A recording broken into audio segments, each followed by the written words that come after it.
ఈరోజు మనం చెప్పుకునే స్టోరీ వచ్చేసి ఒక సిపాయి అండ్ ఒక యువరాణి మధ్య లవ్ స్టోరీ. రాజుని ఎలా ఒప్పించి సిపాయి రాణిని పెళ్లి చేసుకున్నాడు. అనగనగా ఒక ఊరిలో ఒక సిపాయి ఉండేవాడు. ఆ సిపాయి తన సిపాయి కంటే కొన్ని హాలిడేస్ ఉంటాయి కదా, అలా హాలిడేస్కి ఇచ్చినప్పుడు వేరే ఊరికి వెళ్ళి అక్కడ కొంచెం ఎంజాయ్ చేసి మళ్ళీ వెళ్ళి జాయిన్ అయ్యేవాడు. సేమ్ ఎట్లా అంటే మనం మిలిటరీ ఆఫీసర్స్ టైప్ అనమాట. సో అలా ఉండేవాడు. అయితే ఒకరోజు ఇంకా కొన్ని డబ్బులు తీసుకొని అలా పక్క ఊరికి షికారుకి వచ్చాడు. ఒంటరిగా వస్తున్నదో ఒక దయ్యం చూస్తుంది. చూసి ఒంటరివాడు వీడిని ఎలా అయినా మాటల్లో పెట్టాలి అనేసి అనుకొని ఒక ముసలమ్మ వేషంలాగా రెడీ అయిపోయి ఓరి సిపాయి ఇట్రా, ఒంటరిగా వస్తున్నావు ఏంటి, ఇటు వస్తున్నావు అంటే, నాకు హాలిడేస్ వచ్చాయి సో నేను కాస్త ఎంజాయ్ చేద్దామనేసి ఈ ఊరికి వస్తున్నాను, నువ్వేంటి బామ్మ ఈ ఊరి చివర ఉన్నావు అనేసి అడిగాడు. అడిగితే నేను ఊరికే ఇక్కడ కూర్చున్నాను, నీకు ధైర్యం ఉందా అని అడిగింది. అంటే నాకు బోలేడు ధైర్యం ఉంది అని చెప్పాడు సిపాయి. ఏమన్నా సంపాదించుకున్నావా అంటే, ఇక్కడ బామ్మ సంపాదించుకోవటానికి ఉన్నది నేను ఒక్కడనే, నాకు ఎవ్వరూ లేరు, ఇక కొన్ని సంపాదించుకుందే ఇలా ఎంజాయ్గా కాస్త రెస్ట్ తీసుకొని ఆ ఊరు ఈ ఊరు తిరిగి మళ్ళీ వెళ్ళి డ్యూటీలో జాయిన్ అవుతాను, ఇంకా నాకు సంపాదన అంటూ ఏమీ లేదు స్పెషల్గా అని చెప్తాడు. అప్పుడు నేను ఒక ఐడియా చెప్తాను చేస్తావా అనేసి ఒక చెట్టు తొర్ర చూపించుతుంది. ఈ చెట్టు తొర్రలో నుంచి లోపలికి వెళ్తే పెద్ద భవనం ఉంటుంది. ఆ భవనంలోకి వెళ్తే ఒక పెద్ద కుక్కలు ఉంటాయి. ఆ ఫస్ట్ భవనంలోకి వెళ్తే ఒక పెద్ద కుక్క ఉంటుంది. అక్కడ రాగి నాణ్యాలు ఉంటాయి. ఎందుకులే నాకు రాగి నాణ్యాలు అనుకుంటావా, రెండో రూమ్లోకి వెళ్ళు, రెండో రూమ్లో కూడా ఒక పెద్ద కుక్క ఉంటుంది, దీనికంటే పెద్దది భయంకరమైనది. సో అక్కడ సిల్వర్ అంటే వెండి నాణ్యాలు ఉంటాయి, అవి తీసుకో. ఈ వెండి నాణ్యాలు కూడా నాకు వద్దనుకుంటే మూడో గదిలోకి వెళ్ళు, అక్కడ ఇంకా క్రూరమైన కుక్క ఒకటి ఉంటుంది, ఆ కుక్కను కూడా దాటుకొని వెళ్తే అక్కడ బంగారు నాణ్యాలు ఉంటాయి, అవి తీసుకొని నువ్వు సెటిల్గా అంటే బాగా తెచ్చుకొని నువ్వు మంచిగా పెళ్లి చేసుకొని హ్యాపీగా ఉండు అని చెప్తుంది. అయితే ఆ కుక్కలు ఊరుకుంటాయా అంటే, ఇగో నేను ఒక బ్లూ తివాచి ఇస్తాను, అంటే నీలం రంగు తివాచి ఇస్తాను, దాని మీద కుక్కను కూర్చోబెడితే అది నిన్ను ఏమీ అన్నదు అనేసి అంటుంది. దానికి సిపాయి ఓకే చెప్పి ఒప్పుకుంటాడు. ఒప్పుకొని నడుముకి తాడు కట్టుకొని ఆ చెట్టు తొర్రలోకి దిగబోతూ అవ్వని అడుగుతాడనమాట. బామ్మ నువ్వు నన్ను ఈ చెట్టు తొర్రలోకి దించాక నేను అన్ని తెచ్చాక మళ్ళీ వీటిలో వాటా కోసం నన్ను గొడవ చెయ్యొద్దు, నీ వాటా ఎంతో నా వాటా ఎంతో ఇప్పుడే షేర్ చేసుకుందామని అంటాడు. అయితే నాకు ఈ చెట్టు తొర్రలోకి వెళ్ళు నాయన, వెళ్ళి నువ్వు డబ్బులన్నీ నువ్వే తీసుకో, నాకేమీ వద్దు, కానీ నా బామ్మ ఒకసారి ఇలానే వెళ్ళి అక్కడ ఒక చెక్కుముక్కు రాయిని మర్చిపోయి వచ్చింది, ఆ చెక్కుముక్కు రాయిని తీసుకొచ్చి ఇస్తే చాలు, నాకు అంతకు మించి ఇంకేమీ వద్దు అనేసి అంటుంది. చెక్కుముక్కు రాయ అంటే, అవును చెక్కుముక్కు రాయి ఉంటుంది, బల్ల మీద ఉంటుంది, నువ్వు అదొక్కటి తీసుకొని పైకి వచ్చేసాయి అని చెప్తుంది. అంటే సరే అని చెప్పేసి భవనంలోకి దిగుతాడు. ఆ ముసలామ చెప్పినట్టే పెద్ద భవంతి, దాని లోపలికి వెళ్ళగానే ఎదురుగా ఒక పెద్ద కుక్క, దాని కళ్ళు బండి చక్రాలంతా ఉంటాయన్నమాట.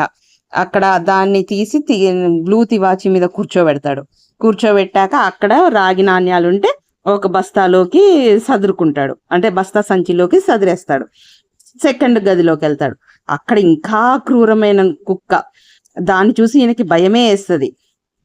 దాన్ని కూడా చిన్నగా బ్లూ తివాచి మీద కూర్చోబెట్టి ఆ రాగి నాణ్యాలు కదా, రాగి నాణ్యాల కంటే వెండి ఎక్కువ కదా, సో రాగి నాణ్యాలన్నీ పారబోసేసి మళ్ళీ ఆ బ్యాగ్ నిండా వెండి నింపుకుంటాడు. వెండి నింపుకొని ముందుకెళ్తే మూడో గది కనపడుతుంది. మూడో గదిలో గోల్డ్ ఉంటాయి అన్నది కదా అనేసి మూడో గదిలోకి వెళ్తాడు. అక్కడ ఇంకా భయంకరమైన కుక్క, నల్లగా ఎర్ర కళ్ళతో ఇంత పళ్ళు వేసుకొని చాలా భయంకరంగా ఉంటుంది. సో బ్లూ తివాచి పరిచి దాని మీద కూడా కుక్కను కూర్చోబెడతాడు. ఇంకా బ్లూ తివాచి మీద కూర్చోగానే కుక్క ఇట్లా మంత్రిచ్చినట్లు అయిపోయి అది సైలెంట్గా ఉంటుంది. ఇక మళ్ళీ ఆ సిల్వర్ కాయిన్స్ ఆడపడేసి మళ్ళీ గోల్డ్ కాయిన్స్ అంటే గోల్డ్ అంతా బ్యాగ్లో నింపుకొని అటు ఇటు చూస్తాడు. చూడంగానే అక్కడ ఒక బెంచ్ మీద టేబుల్ మీద చెక్కుముక్కు రాయి తెల్లడిది కనపడుతుంది. సో ఇక ఆ చెక్కుముక్కు రాయి పట్టుకొని బామ్మ పైకి లాగు నన్ను అంటాడు. పైకి లాగుద్ది. పైకి వస్తాడు సిపాయి. వచ్చాక తీసుకొచ్చావా నాయనా అనేసి సిపాయిని అడుగుతుంది ముసలమ్మ. తీసుకొచ్చాను బామ్మ, కాకపోతే నాకు ఇన్ని నగలు ఇవన్నీ వద్దని, మీ బామ్మ అంత కిందకి ఎలా వెళ్ళింది, అసలు ఇందులో ఏదో ఉంది ఈ చెక్కుముక్కు రాయిలో, ఈ చెక్కుముక్కు రాయిలో ఏముందో చెప్పు, చెప్తేనే నీకు ఈ చెక్కుముక్కు రాయి ఇస్తా, లేకపోతే ఇవ్వను, ఏముందో చెప్పు అంటాడు. ఏమి లేదు నాయన, ఆ చెక్కుముక్కు రాయి నాకు కావాలి, అదొక్కటి నాకు ఇవ్వు చాలు అంటే, నేను ససేమిరా ఇవ్వను, నువ్వు చెప్తేనే ఇస్తాను అనేసి సిపాయి గట్టిగా వాదించుకుంటూ ఉంటారు. అప్పుడు ఈ ముసలమ్మ నాకు ఇవ్వాల్సిందే అని గట్టిగా అనగానే సిపాయి తన చేతిలో ఉన్న కత్తిని తీసి ఆ ముసలమ్మ మీదికి దూస్తాడు, అంటే కత్తితో పొడుస్తాడు. ముసలమ్మని కత్తితో పొడవంగానే ఆ ముసలమ్మ అసలు నిజం ముసలమ్మ కాదు కదా, రాక్షసి కదా, అది భూతం వేషం వచ్చేసుద్ది. భూతం లాగా వచ్చేసేసరికి ఇంకా సిపాయికి భయం వేసి దాని తలకాయ నరికేస్తాడు. తలకాయ నరికేసేగానే ఆ భూతము అక్కడికక్కడికే చనిపోతుంది. భూతం చనిపోయేసరికి ఏంటి, ఆ బ్లూతి వాచి అన్ని మాయమైపోతాయి. అక్కడ నుంచి ఇంకా వామ్మో ఇది దయ్యమా అనేసి భయపడిపోయి ఆ సిపాయి అక్కడ నుంచి బయలుదేరి ఆ గోల్డ్ అన్ని తీసేసుకొని బయలుదేరి ఆ పక్కన ఉన్న రాజ్యానికి బయలుదేరి వెళ్ళిపోతాడు.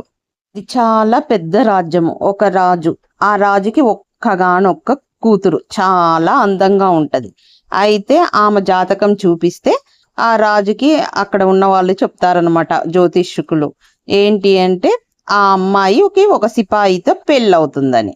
సో సిపాయితో పెళ్ళవుతుందని తెలుసుకున్న రాజు ఇలా జరగకూడదు, రానేంటి సిపాయిని చేసుకోవటం ఏంటి అనేసి ఆ అమ్మాయిని చిన్నప్పటి నుండి అంటే తనకి ఎవరికి కనిపించకుండా తను ఒక రూమ్లో ఉంచేసి తనకి ఇక విద్యా బుద్ధులు అన్నీ లేడీసే వెళ్ళి చెప్తూ ఉంటారు.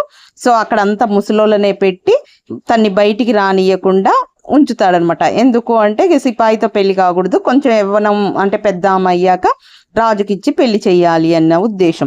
ఆ అమ్మాయిని ఎవరు చూడటానికి వీల్లేదనమాట. అలా కండిషన్ పెట్టాడు. ఆ సిపాయి ఆ ఊరికి వచ్చాడు.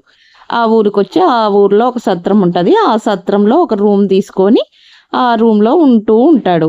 ఎలాగో డబ్బులు తెచ్చుకున్నాడు కదా, ఆ డబ్బుల్ని ఎంజాయ్ చేస్తూ ఇంకా సిపాయిగా వెళ్ళి జాయిన్ కావద్దని డిసైడ్ అయిపోయి ఆ ఊర్లో ఉండాలనుకుంటాడు. అనుకొని ఆ నగలతో మంచిగా ఎంజాయ్ చేస్తూ ఉంటాడు, ఆ గోల్డ్ కాయిన్స్తో.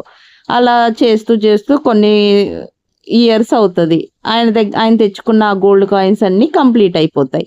ఇంకా ఎలా అనేసి ఆలోచిస్తూ ఉంటే ఒకరోజు కరెంటు పోతుంది. చెక్కుముక్కు రాయిని ఇట్లా నేలకేసి గీరితే నిప్పు వస్తుంది అనమాట. సో నిప్పు లేక కనీసం ఒక్కసారి ఇది గీరితే అయినా నిప్పు వస్తుంది, లాంతర్ పెట్టుకుందాం అనేసి చెక్కుముక్కు రాయిని నేలకేసి ఒక్కసారి గీస్తాడు. గీయంగానే అరుచుకుంటూ గట్టి సౌండ్ల అక్కడికి ఫస్ట్ రూమ్లో ఉన్న కుక్క వచ్చేసుద్ది. ఇంకా ఆయనకు ఒక్క నిమిషం ఏమీ అర్థం కాదు. ఆ కుక్క ఆయన కాడకు వచ్చేసి కాళ్ళు ఇట్లా దండం పెడుతూ కూర్చుంటుంది. అయితే ఒక్కసారి నాకు ఫస్ట్ రూమ్లో ఉన్న నా డబ్బులు కావాలి, నాకు తీసుకురాపో అని కుక్కకు చెప్తాడు. చెప్పంగానే కుక్క ఎమ్మటే వెనక్కి తిరిగి పరిగెత్తుకుంటూ వెళ్ళిపోయి రాగి నాణ్యాలు తీసుకొచ్చి ఆ సిపాయికి ముందు పెడుతుంది. ఇదేదో బాగుంది కదా, ఇది నా మాట వింటుంది అంటే చెక్కుముక్కు రాయి ఎవరి దగ్గర ఉంటే ఆ డాగ్స్ వాళ్ళ మాట వింటాయన్నమాట. సో ఇంకా చాలా ఆనందం వేస్తుంది సిపాయికి. ఓకే, ఈ చెక్కుముక్కు రాయి ఇంత పవర్ఫుల్లా, అందుకే ఆ భూతము నన్ను చెక్కుముక్కు రాయి తీసుకురావడానికి పంపించింది ఆ చెట్టు తొర్రలోకి అనేసి అర్థమవుద్ది. 2 సార్లు గీస్తాడు. రెండోసారి రెండో హౌస్లో ఉన్న డాగ్ వస్తుంది. నాకు సిల్వర్ కాయిన్స్ పట్టకరమ్మంటది. సిల్వర్ కాయిన్స్ తీసుకొచ్చి ఇస్తుంది. మళ్ళీ 3 సార్లు గీస్తాడు. నేలకేసి గీస్తే మూడోసారి కూడా మూడో డాగ్ వస్తుంది. నాకు గోల్డ్ కాయిన్స్ కావాలంటే మళ్ళీ తీసుకొచ్చి గోల్డ్ కాయిన్స్ ఇస్తుంది. ఇక సిపాయి హ్యాపీగా ఎంజాయ్ చేసుకుంటూ ఉంటాడు సిపాయి. రాజుగారు ఊర్లో భోజనాలు ఏర్పాటు చేస్తే అందరూ భోజనాలకు వెళ్తారు. ఎందుకు ఈరోజు భోజనాలు పెట్టారు అంటే యువరాణి బర్త్డే అని చెప్తారు. అయితే మన సిపాయి కూడా ఆ భోజనానికి వెళ్ళి తింటూ ఇంతకీ యువరాణి ఎక్కడా అని అడుగుతారు. యువరాణి మేమే చూడలేదు, పుట్టిన దగ్గర నుంచి ఇంతవరకు చూడలేదు యువరాన్ని. ఎందుకంటే ఆమె జాతకంలో సిపాయిని పెళ్లి చేసుకుంటాడని ఉన్నది. సో రాజుగారు చిన్నప్పటి నుండి ఆ అమ్మాయిని ఒక గదిలో ఉంచి చదివిస్తున్నాడు అని చెప్తారు. ఆ ఊరి వాళ్ళు సిపాయికి చెప్తారు. ఇంతకు అమ్మాయి ఎలా ఉంటుంది అంటే, వీళ్ళు దాసీలు చెప్పుకోగా విన్నాను, చాలా అందంగా ఉంటుందంట, కానీ ఎవ్వరూ చూడలేదు. ఇప్పుడు యువరానికి పెళ్ళిడు వచ్చింది. సో రాజు ఇప్పుడు ఆ అమ్మాయికి యువరాజుని చూసి పెళ్లి చెయ్యాలనేసి ఇంకా బర్త్డేకి ఇలా భోజనాలు ఏర్పాటు చేశారనేసి ఆ ఊరు ప్రజలు సిపాయికి చెప్తారు. సిపాయికి వాళ్ళు చెప్పిన దగ్గర నుంచి యువరాణిని చూడాలన్న కోరిక బలంగా నాటుకుంటది. ఎలా అయినా చూడాలని, ఇంకా యువరాణిని నా దగ్గరికి తెప్పించుకోవాలనేసి చెక్కుబుక్కి రాయిని తీసుకొని 3 సార్లు నేలకేసి గీస్తాడు. 3 సార్లు గీస్తే 3 డాగ్స్ వచ్చేస్తాయి అనమాట. చెక్కుబుక్కి రాయి ఒకసారి 2 సార్లు 3 సార్లు 3 డాగ్స్ వస్తే ఆ డాగ్స్ కి చెప్తాడనమాట, నాకు యువరాణిని తీసుకురమ్మనేసి. అవి నైట్ పూట అందరు పడుకున్న టైంకి వెళ్ళి యువరాణిని చిన్నగా అంటే అవి కూడా మాయ మంత్రం ఉన్న డాగ్సే కదా. సో మంత్రం వేసేసి యువరాణిని పట్టుకొని వచ్చేసి యువరాజు సిపాయి దగ్గరికి తీసుకొచ్చి చూపిస్తాయి అన్నమాట. ఇంకా సిపాయి యువరాణిని చూసి చాలా ఇష్టపడతాడనమాట. అంత అందగత్తె. సో ఇంత అందగత్తెని ఇన్ని రోజులు నేను చూడకుండా ఉన్నాను అనేసి ఇంకా నైట్ చాలాసేపు ఉండేసి ఇంకా మళ్ళీ తెల్లారుతున్న టైంకి మళ్ళీ డాగ్స్ని పిలిచి ఇంకా అమ్మాయిని వాళ్ళ ఇంటికాడ దింపిరమ్మని చెప్తాడు. చెప్పితే తీసుకెళ్ళి మళ్ళీ యువరాణిని రాజ్యంలో దింపేసి వస్తాయి డాగ్స్. యువరాణి లేచి వాళ్ళ నాన్నగారి దగ్గరికి వెళ్ళి చెప్తుందనమాట, ఒక 3 కుక్కలు వచ్చాయి, నన్ను సిపాయి దగ్గరికి తీసుకెళ్ళాయి, నాకు అది కల్లో నిజమో అర్థం కావట్లేదు, ఆ కుక్కలు చాలా క్రూరంగా ఉన్నాయనేసి రాజుకి చెప్తుంది యువరాణి. అప్పుడు అక్కడ ఉండే ద్వారపాలకులని, ఆ అమ్మాయి రూమ్ కాడ ద్వారపాలకులు అండ్ సేవకులు ఉంటారు కదా, వాళ్ళని పిలిపించి చెప్పండి అని అంటాడు. మాకేమీ గుర్తులేదు యువరాజా, రాజుగారు మేము పడుకున్నాము, మాకు అంతా మత్తులాగా అనిపించింది, మేము లేచేసరికి యువరాణి బెడ్ మీదే ఉంది అనేసి వాళ్ళు చెప్తారు. రాజుగారు బాగా ఆలోచించి ఒక ముసలమ్మని కాపలాగా పెడతాడు. ఎందుకంటే ముసలి వాళ్ళకేంటి త్వరగా నిద్ర పట్టదు, మేలిక వస్తుంది త్వరగా అనేసి ముసలామని కాపలాగా పెడతాడు యువరాణి దగ్గర. ఎప్పట్లాగే మళ్ళీ నైట్ సిపాయి కుక్కల్ని పిలిచి ఆ యువరాన్ని తీసుకురమ్మని చెప్తాడు. చెప్పగానే కుక్కలు యువరాన్ని తీసుకుపోవడానికి వస్తాయి. వచ్చేసరికి ముసలమ్మకి నిద్ర పట్టదు. ఈ కుక్కలు వచ్చేసి యువరాణిని తీసుకొని పోతాయి. ఆ ముసలమ్మ ఏం చేస్తుంది, ఆ కుక్కల వెంట వెళ్ళి ఏ ఇంటికైతే తీసుకెళ్ళాయో ఆ కుక్కలు ఆ ఇంటికాడ ఒక క్రాస్ మార్క్ వేసేసి వస్తాయి. మళ్ళీ ఆ సిపాయి చాలాసేపు చూసి మళ్ళీ మార్నింగ్ అయ్యే టైంకి కుక్కల్ని పిలిచి మళ్ళీ రాజ్యంలో దింపేసి రమ్మంటారు యువరాణిని. ఎందుకంటే సిపాయి సేవకులు కదా, ఈ డాగ్స్ సిపాయి చెప్పినట్లు వింటారు.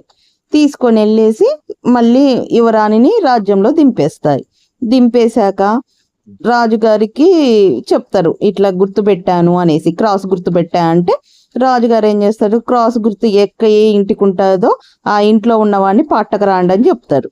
చెప్పంగానే వెళ్ళేసరికి కుక్కలు ఏం చేస్తాయి, వాళ్ళ యజమాని దొరకకూడదు కదా, సో ఆ వీధిలో ఉన్న ప్రతి ఇంటి మీద క్రాస్ గుర్తు వేసేస్తాయి.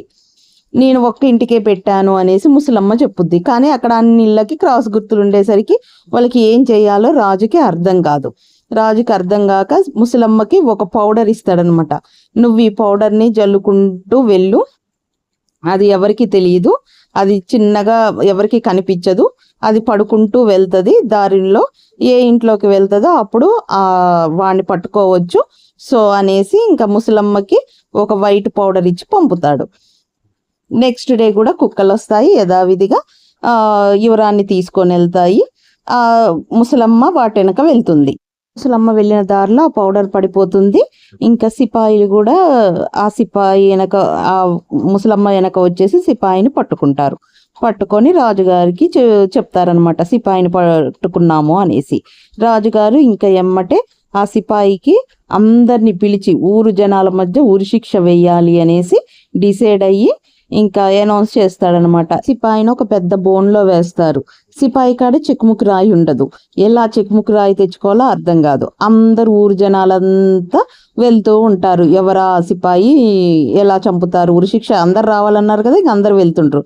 అయితే సిపాయి ఒక చిన్న పిల్లగాన్ని పిలిచి, త్వరగా రా బాబు, నా రూమ్కి వెళ్ళేసి ఇట్లా ఒక తెల్ల రాయి ఉంటుంది, ఆ రాయి పట్టుకొని రావా, నీకు ఏది అడిగితే అది ఇస్తాను అనేసి. ఏరా ఉరి తీసేది, సో నేను రాంది ఉరి శిక్ష ఎవరికి వెయ్యరు, సో తేపో అంటే ఒక చిన్న పిల్లగాడు వెళ్ళి రాయి తీసుకొని వస్తాడు. రాయి తీసుకొని వచ్చి సిపాయికి ఇస్తాడు.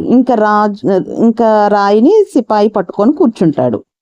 ఇంకా రాజు వచ్చేసి సిపాయికి ఉరి శిక్ష అమలు చేయండి అనేసి, ఇంకా రాజు శిక్షను అమలు చేయాలి అని సైనికులకి ఆర్డర్ వేస్తాడు. ఇంకా శిక్ష అమలు చేయడానికి అందరు రెడీ అవుతుంటారు. అప్పుడు సిపాయి చెక్కుముక్కు రాయితో 3 times నేలను గీస్తాడు. గీయంగానే ఇంకా అక్కడికి ఆ 3 కుక్కలు, ఫస్ట్ గీయంగానే ఫస్ట్ డాగ్, సెకండ్ 2 times గీయగానే సెకండ్ డాగ్, 3 times గీయగానే థర్డ్ డాగ్. ఆ 3 డాగ్స్ని చూసేసరికి అక్కడున్న జనాలందరికీ ఇంకా మస్తు భయం అవుతుంది. చాలా భయపడిపోయి అందరు పరుగులు తీస్తూ ఉంటారు. ఆ కుక్కలు కూడా అలానే వాళ్ళని బెదిరిస్తూ పరుగులు తీస్తూ ఉంటాయి. డాగ్స్కి అంటే కుక్కలకి బెదిరించమనే చెప్తారు, కానీ ఎవరికి ఏ గాయం చెయ్యొద్దు అని అంటారు. సో అవి అలానే బెదిరిస్తూ ఉంటాయి. అసలు వాటి ఆకారము అవి చూసే అందరూ పారిపోతూ ఉంటారు. గుర్రాలని అన్నిటిని భయపెడుతూ ఉంటాయి. కొల్లోలం అయిపోద్ది అనమాట. సిపాయిలు ఉరుకుతారు, జనాలు ఉరుకుతూ ఉంటారు, తొక్కిసలాట అవుతూ ఉంటది. రాజుకి ఏమీ అర్థం కాదు, ఏ మాంత్రికుడు వచ్చాడో అనేసి ఇంకా రాజుకి ఏమీ అర్థం కాదు. రాజు సిపాయి దగ్గరికి వచ్చి సిపాయిని వేడుకుంటాడనమాట, ఇది ఆపు, ఎలా అయినా ఆపు, జనాలు చచ్చిపోతారు అనేసి. ఇంకా రాజు సిపాయిని అడుగుతాడు. అడగగానే ఇంకా సిపాయి కుక్కల్ని ఆగమని అంటాడు. అప్పుడు సిపాయి చెప్పగానే కుక్కలు ఎక్కడికక్కడ ఆగిపోతాయి. అప్పుడు రాజు నీకేం కావాలో చెప్పు, ఈ ఘోరాన్ని ఆపు అనేసి అడుగుతాడు. అడిగితే నాకు నీ కూతుర్నిచ్చి పెళ్లి చెయ్యమనేసి అడుగుతాడు. అప్పుడు రాజు సరే అని ఒప్పుకుంటాడు. ఒప్పుకొని ఒక సిపాయికి నా కూతుర్ని ఎలా ఇవ్వమంటావు, నీ దగ్గర ఏమీ లేదు, నా కూతుర్ని ఎలా సాదుతావు అంటాడు. అంటే నీ కూతుర్ని నేను చాలా బాగా సాదుతాను, బాగా చూసుకుంటాను అనేసి ఇంకా రాజుకి మాట ఇచ్చి కుక్కలకి చెప్తాడనమాట.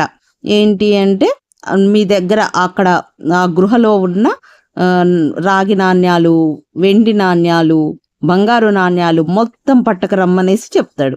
చెప్పగానే ఆ 3 డాగ్స్ వెళ్ళి కుప్పలుగా మొత్తం పట్టుకొస్తాయన్నమాట. ఆ వెండి నాణ్యాలని, రాగి నాణ్యాలని, బంగారు నాణ్యాలను చూసి రాజు చాలా షాక్ తింటాడనమాట. అప్పుడు ఆ సంపదను మొత్తం రాజుకి అప్పచెప్తాడు సిపాయి. ఇదంతా సరిపోతుందా నీ కూతుర్ని చూసుకోవటానికి అనేసి అడుగుతాడు. అప్పుడు రాజు సరే అనేసి ఇంకా పెళ్ళికి ఒప్పేసుకుంటాడు. ఇంకా ఒప్పుకోక చేస్తాడా, ఇంత నగలు ఇవన్నీ వచ్చేసాయి, డబ్బున్నవాడే కానీ సిపాయి, సో తెలివి కల్లవాడు. ఇంకా రాజుకి మొత్తం జరిగిందంతా చెప్తాడనమాట సిపాయి. సో ఇక రాజుకి తెలివితేటలు, ధైర్యము అండ్ సాహసము అన్నీ ఉన్నవాడు, నా కూతురికి తగ్గినవాడు అనేసి ఇంకా సిపాయికి ఇచ్చి పెళ్లి చేయడానికి ఒప్పుకుంటాడు. ఒప్పుకొని ఇంకా రాజు ఆ యువరాణిని సిపాయికి ఇచ్చి పెళ్లి చేస్తాడు. వాళ్ళిద్దరూ పెళ్లి చేసుకొని హ్యాపీగా ఉంటారు. అప్పుడు రాజు ఈ సిపాయినే ఆ రాజ్యానికి రాజుగా ప్రకటిస్తాడు. ఇంకా వైఫ్తో చాలా సంతోషంగా హ్యాపీగా సిపాయి ఉంటాడు. కథ కంచికి మనం ఇంటికి. మీకు ఈ స్టోరీ నచ్చినట్లయితే please like, comment and subscribe my channel అండి. ఇలాంటి బోలెడ్ స్టోరీస్ మీకు కావాలి అనుకుంటే ఛానల్ని సబ్స్క్రైబ్ చేసుకోండి అండ్ కామెంట్ కూడా పెట్టండి. ఎలాంటి స్టోరీస్ బాగున్నాయో కూడా నాకు తెలుస్తుంది. బాయ్.